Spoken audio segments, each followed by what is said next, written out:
Hello friends, എല്ലാവർക്കും നമസ്കാരം. ഇന്ന് ഞാൻ വന്നിരിക്കുന്ന ഒരു ഓണം റെസിപ്പി ആയിട്ടാണ്. നമുക്ക് ഓണത്തിന് ഈസി ആയിട്ട് ഉണ്ടാക്കിയെടുക്കാൻ പറ്റുന്നൊരു പായസത്തിൻ്റെ റെസിപ്പിയാണ്. നമുക്കറിയാം പായസത്തിന് ഏറ്റവും ഈസി ആയിട്ട് ഉണ്ടാക്കിയെടുക്കാൻ പറ്റുന്ന സേമിയ പായസമാണ്. അപ്പോൾ നമ്മുടെ ചാനലിൽ നേരത്തെ ഒരു സേമിയ പായസത്തിൻ്റെ റെസിപ്പീസൊക്കെ ഇട്ടിട്ടുണ്ട്. അപ്പോൾ ഇതിൽ നിന്ന് വ്യത്യസ്തമായിട്ട് നമ്മൾ സാഗോ അഥവാ ചവ്വരിയും കൂടി ചേർത്തിട്ടാണ് ഈ പായസം ഉണ്ടാക്കുന്നത്. നല്ല ടേസ്റ്റി ആയിട്ടുള്ള റെസിപ്പിയാണ്. ഈ വീഡിയോ സ്കിപ്പ് ചെയ്യാതെ കാണുകയാണ്. നല്ലൊരു പെർഫെക്റ്റ് ആയിട്ടുള്ളൊരു പായസം നിങ്ങൾക്ക് ഉണ്ടാക്കിയെടുക്കാൻ പറ്റുന്നതാണ്. അപ്പോൾ എന്തായാലും നിങ്ങളൊന്ന് ട്രൈ ചെയ്ത് നോക്കുക. ട്രൈ ചെയ്ത് നോക്കിയിട്ട് എന്തായാലും നിങ്ങളുടെ അഭിപ്രായം കമൻറ്റ് ബോക്സിൽ ഇടാൻ മറക്കരുത്. നിങ്ങളുടെ ഫ്രണ്ട്സുമായിട്ടൊക്കെ ഷെയർ ചെയ്യുക. പിന്നെ എനിക്ക് നിങ്ങളോട് പറയാനുള്ളത്, ഓണത്തിൻ്റെ ഒത്തിരി റെസിപ്പികൾ നമ്മുടെ ചാനലിൽ ഇട്ടിട്ടുണ്ട്. അപ്പോൾ കാണാത്തവരാണെങ്കിൽ എല്ലാം കണ്ടൊന്ന് ട്രൈ ചെയ്ത് നോക്കണം കേട്ടോ. എല്ലാം നല്ല അടിപൊളി റെസിപ്പികളാണ്. അപ്പോൾ എല്ലാവർക്കും എൻ്റെ ഓണത്തിൻ്റെ ആശംസകൾ നേരുന്നു. അപ്പോൾ നമുക്ക് ഈ പായസം ഉണ്ടാക്കാൻ തുടങ്ങാം.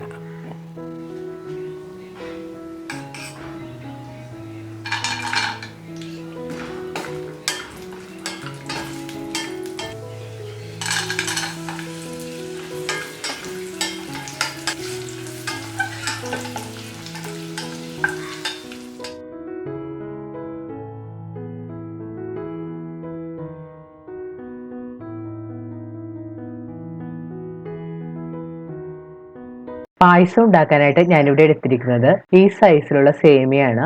250 ml കപ്പിന് 1 കപ്പ് സേമിയാണ് ഞാൻ എടുത്തിരിക്കുന്നത്. പിന്നെ നമുക്ക് വേണ്ടത് 1/4 കപ്പ് ചവ്വരി അഥവാ സാബുദാനയാണ്. സാബുദാന നമുക്ക് പല വെറൈറ്റിയിലും വാങ്ങാൻ കിട്ടും. ചിലത് പെട്ടെന്ന് വെന്ത് കിട്ടും, ചിലത് വേകാനായിട്ട് കുറച്ച് സമയം എടുക്കും. ഞാനിവിടെ ഉപയോഗിച്ചിരിക്കുന്ന ചവ്വരി പെട്ടെന്ന് കുക്കായി കിട്ടുന്ന വെറൈറ്റിയാണ്. ചവ്വരി നല്ലതുപോലെ കഴുകിയെടുത്തതിന് ശേഷം കുതിരാനായിട്ട് കുറച്ച് സമയം മാറ്റി വെക്കണം. ഞാൻ ഉപയോഗിക്കുന്ന ചവ്വരി പെട്ടെന്ന് കുക്കായി കിട്ടുന്നതുകൊണ്ട് കൂടുതൽ സമയമൊന്നും കുതിർത്തി വെക്കേണ്ട ആവശ്യമില്ല. ചില ചവ്വരി വേകാനായിട്ട് കുറച്ച് കൂടുതൽ സമയം എടുക്കും. അങ്ങനെയുള്ള ചവ്വരിയാണെങ്കിൽ കുറച്ച് കൂടുതൽ സമയം കുതിർത്ത് വെച്ചിട്ട് വേണം കുക്ക് ചെയ്യാനായിട്ട്. പായസത്തിനായിട്ട് ഞാനിവിടെ എടുത്തിരിക്കുന്നത് 1 ലിറ്റർ പാലാണ്. ഇനി നമുക്ക് വേണ്ടത് മിൽക്ക് ആണ്. ഞാനിവിടെ 1/4 കപ്പ് മിൽക്ക് ആണ് ഇതിനായിട്ട് ഉപയോഗിച്ചിരിക്കുന്നത്. ആദ്യം നമുക്ക് സേമിയ ഒന്ന് റോസ്റ്റ് ചെയ്തെടുക്കണം. അതിനായിട്ട് ഞാനിവിടെ ഒരു പാൻ ചൂടാക്കാൻ വെച്ചിട്ടുണ്ട്. പാൻ ചൂടായിരുമ്പോൾ അതിലേക്ക് 1 ടീസ്പൂൺ നെയ്യ് ഇട്ട് കൊടുക്കാം. നെയ്യ് ചൂടായിരുമ്പോൾ ഇതിലേക്ക് എടുത്തു വെച്ചിരിക്കുന്ന സേമിയ ഇട്ട് കൊടുക്കാം. സേമിയ ഇട്ടതിന് ശേഷം സ്റ്റവ് ഒരു മീഡിയം ഫ്ലെയിമിൽ വെച്ച് നല്ലതുപോലെ ഒന്ന് വറുത്തെടുക്കണം. സേമിയ കരിഞ്ഞൊന്നും പോകരുത്, നല്ല ക്രിസ്പിയും ഒരു ലൈറ്റ് ബ്രൗൺ കളർ ആവുന്നവരൊന്ന് വറുത്തെടുക്കണം.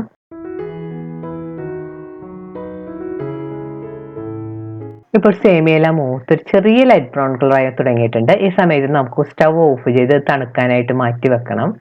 ഇപ്പോൾ സേമിയ തണുത്ത് വന്നിട്ടുണ്ട്. ഇനി ഇതൊന്ന് വേവിച്ചെടുക്കണം. അതിനായിട്ട് ഞാനിവിടെ ഒരു പാനിൽ 2.5 കപ്പ് വെള്ളം തിളപ്പിക്കാൻ വെച്ചിട്ടുണ്ട്. ഇപ്പോൾ വെള്ളം നന്നായിട്ട് തിളക്കാൻ തുടങ്ങിയിട്ടുണ്ട്. ഈ സമയത്ത് നമുക്ക് വറുത്ത് വെച്ചിരിക്കുന്ന സേമിയ ഇതിലേക്ക് ഇട്ട് കൊടുക്കാം. സേമിയ ഇട്ടതിന് ശേഷം നല്ലതുപോലെ മിക്സ് ചെയ്ത് കൊടുക്കണം. ഇനി സ്റ്റവ് ഒരു മീഡിയം ഫ്ലെയിമിൽ വെച്ച് സേമിയ ഒന്ന് കുക്ക് ചെയ്തെടുക്കണം. ഇടയ്ക്കിടയ്ക്ക് സ്പൂൺ കൊണ്ടൊന്ന് ഇളക്കി കൊടുക്കണം. സേമിയ കുക്കായി വരുന്ന സമയം കൊണ്ട് ചവ്വരി ഒന്ന് വേവിച്ചെടുക്കണം. അതിനായിട്ട് ഞാനിവിടെ ഒരു പാനിൽ 2 കപ്പ് വെള്ളം തിളപ്പിക്കാൻ വെച്ചിട്ടുണ്ട്. ഇപ്പോൾ വെള്ളം നല്ലതുപോലെ തിളച്ചു തുടങ്ങിയിട്ടുണ്ട്. ഈ സമയത്ത് നമുക്ക് ഇതിലേക്ക് കുതിർത്ത് വെച്ചിരിക്കുന്ന ചവ്വരി ഇട്ട് കൊടുക്കാം. ചവ്വരി ഇട്ടതിന് ശേഷം സ്പൂൺ കൊണ്ടൊന്ന് നല്ലതുപോലെ മിക്സ് ചെയ്ത് കൊടുക്കണം. അതിനുശേഷം സ്റ്റവ് ഒരു മീഡിയം ഫ്ലെയിമിൽ വെച്ച് ചവ്വരി ഒന്ന് സോഫ്റ്റ് ആയിട്ട് വരുന്നവരെ കുക്ക് ചെയ്തെടുക്കണം. ഇടയ്ക്ക് സ്പൂൺ കൊണ്ടൊന്ന് ഇളക്കി കൊടുക്കണം, അല്ലെങ്കിൽ ചവ്വരി കട്ട പിടിക്കാൻ ചാൻസ് ഉണ്ട്. കുക്ക് ചെയ്യാൻ വെച്ച സേമിയ പാകത്തിന് വെന്ത് വെള്ളമെല്ലാം വറ്റി വന്നിട്ടുണ്ട്. ഇനി നമുക്ക് സ്റ്റവ് ഓഫ് ചെയ്യാം. പായസം ഉണ്ടാക്കാനുള്ള പാനിൽ ഞാൻ 1 ലിറ്റർ പാൽ തിളപ്പിക്കാനായിട്ട് വെച്ചിട്ടുണ്ട്. പാൽ സ്റ്റവിൽ വെച്ചതിന് ശേഷം സ്പൂൺ കൊണ്ട് നല്ലപോലെ ഇളക്കി കൊടുക്കണം. പാലിലേക്ക് ഞാൻ 1/2 കപ്പ് വെള്ളവും കൂടി ചേർത്ത് കൊടുക്കുന്നുണ്ട്.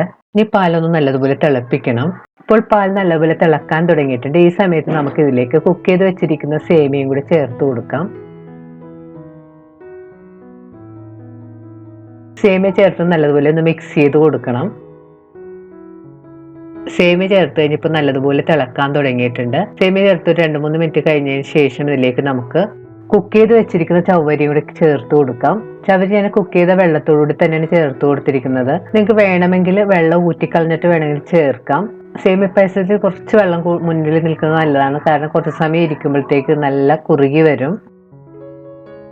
ഇനി ഇതിലേക്ക് നമുക്ക് 1/4 കപ്പ് പഞ്ചസാര ചേർത്ത് കൊടുക്കാം. എനിക്ക് മധുരം അധികം ആവശ്യമില്ലാത്തതുകൊണ്ടാണ് ഞാൻ 1/4 കപ്പ് ചേർക്കുന്നത്. ഇപ്പൊ നിങ്ങൾക്ക് നല്ല മധുരം വേണമെന്നുണ്ടെങ്കിൽ 1 കപ്പ് പഞ്ചസാരയൊക്കെ ചേർക്കാം. അതുകൂടാതെ നമ്മൾ മിൽക്ക് മെയ്ഡ് കൂടി ചേർക്കാനുള്ളതാണ്. അതുകൊണ്ട് മിൽക്ക് മെയ്ഡ് ചേർത്ത് കഴിഞ്ഞ് പിന്നീട് ആവശ്യമുണ്ടെങ്കിൽ പഞ്ചസാര ചേർത്ത് കൊടുത്താൽ മതി. പഞ്ചസാര ചേർത്ത് നല്ലപോലെ മിക്സ് ചെയ്ത് കൊടുക്കാം. സേമിയ ചവ്വരിയെല്ലാം ചേർത്തതിന് ശേഷം പായസം ഇപ്പോൾ കുറുകാൻ തുടങ്ങിയിട്ടുണ്ട്. ഈ സമയത്ത് നമുക്ക് ഇതിലേക്ക് 1/4 കപ്പ് മിൽക്ക് മെയ്ഡ് കൂടെ ചേർത്ത് കൊടുക്കാം. മിൽക്ക് മെയ്ഡ് ചേർത്ത് നല്ലതുപോലെ ഒന്ന് മിക്സ് ചെയ്ത് കൊടുക്കണം. ഇനി ഇതിലേക്ക് ഒരു ടീസ്പൂൺ ഏലക്കപ്പൊടി കൂടി ചേർത്ത് കൊടുക്കാം. ഏലക്കപ്പൊടി ചേർത്ത് വീണ്ടും നല്ലതുപോലെ മിക്സ് ചെയ്ത് കൊടുക്കണം. ഇപ്പോൾ പായസത്തിന്റെ കൺസിസ്റ്റൻസി കുറച്ച് ലൂസായിട്ടാണ് ഇരിക്കുന്നത്. അത് കുഴപ്പമില്ല, കുറച്ച് സമയം ഇരിക്കുമ്പോഴത്തേക്കും പായസം നല്ല തിക്കായിട്ട് വരും. ടേസ്റ്റ് ചെയ്ത് നോക്കിയിട്ട് മധുരം കുറവാണെന്ന് തോന്നുകയാണെങ്കിൽ കുറച്ച് പഞ്ചസാരയും കൂടി ചേർത്ത് കൊടുക്കാം. പായസം പാകത്തിന് കുറി വരുമ്പോഴത്തേക്കും നമുക്ക് സ്റ്റവ് ഓഫ് ചെയ്യാം. നമ്മുടെ പായസം ഇപ്പോൾ ഏകദേശം റെഡി ആയി കഴിഞ്ഞ് ഇനി നമുക്കിതിലേക്ക് കുറച്ച് കശുവണ്ടിയും മുന്തിരിയും വറുത്തിടണം. കശുവണ്ടിയും മുന്തിരിയും വറുത്തിടാനായിട്ട് ഞാനിവിടെ ഒരു പാൻ ചൂടാക്കാൻ വെച്ചിട്ടുണ്ട്. പാൻ ചൂടായിരുമ്പോഴേക്ക് ഒരു ടേബിൾ സ്പൂൺ നെയ്യ് ഒഴിച്ചു കൊടുക്കാം. നെയ്യ് ചൂടായിരുമ്പോഴേക്ക് പാകത്തിന് കശുവണ്ടി ഇട്ട് കൊടുക്കാം. കശുവണ്ടി ഉണക്കമുന്തിരിയെല്ലാം നിങ്ങളുടെ പാകത്തിനനുസരിച്ച് ചേർക്കാം കേട്ടോ. കശുവണ്ടി നെയ്യിലേക്ക് ഇട്ടതിന് ശേഷം സ്റ്റവ് ഒരു മീഡിയം ഫ്ലെയിമിൽ വെച്ച് വറുത്തെടുക്കണം. ഇപ്പോൾ കശുവണ്ടിയുടെ കളറെല്ലാം ചെറുതായി മാറി തുടങ്ങിയിട്ടുണ്ട്. ഈ സമയത്ത് നമുക്ക് ഇതിലേക്ക് എടുത്തു വെച്ചിരിക്കുന്ന ഉണക്കമുന്തിരിയും കൂടി ചേർത്ത് കൊടുക്കാം. ഉണക്കമുന്തിരിയും ചേർത്ത് നല്ലപോലെ വഴറ്റി കൊടുക്കണം. ഇപ്പോൾ കശുവണ്ടിയുടെ ഒരു ലൈറ്റ് ബ്രൗൺ കളർ ഉണക്കമുന്തിരിയെല്ലാം നന്നായിട്ട് വീർത്തും വന്നിട്ടുണ്ട്. ഈ സമയത്ത് നമുക്ക് സ്റ്റവ് ഓഫ് ചെയ്യാം. ഇനി വറുത്തെടുത്ത ഇൻഗ്രീഡിയൻസ് പായസത്തിന് മുകളിലേക്ക് ഒഴിച്ചു കൊടുക്കാം. അതിനുശേഷം നല്ലതുപോലെ മിക്സ് ചെയ്ത് യോജിപ്പിക്കണം. ഇപ്പോൾ വളരെ ഈസി ആയിട്ട് നല്ല ടേസ്റ്റി ആയിട്ട് ഉണ്ടാക്കിയെടുക്കാൻ പറ്റുന്ന നമ്മുടെ പായസം റെഡി ആയിട്ടുണ്ട്. ഈ ഓണത്തിന് എന്തായാലും നിങ്ങളൊന്ന് ട്രൈ ചെയ്ത് നോക്കുക. ട്രൈ ചെയ്ത് നോക്കി നിങ്ങളുടെ അഭിപ്രായം കമൻറ്റ് ബോക്സിൽ മറക്കരുത്. നിങ്ങളുടെ ഫ്രണ്ട്സായിട്ടൊക്കെ ഷെയർ ചെയ്യുക. വീണ്ടും ഇതുപോലുള്ള സിമിലർ ടേസ്റ്റിയുമായിട്ടുള്ള റെസിപ്പി ആയിട്ട് നമുക്ക് കാണാം. താങ്ക്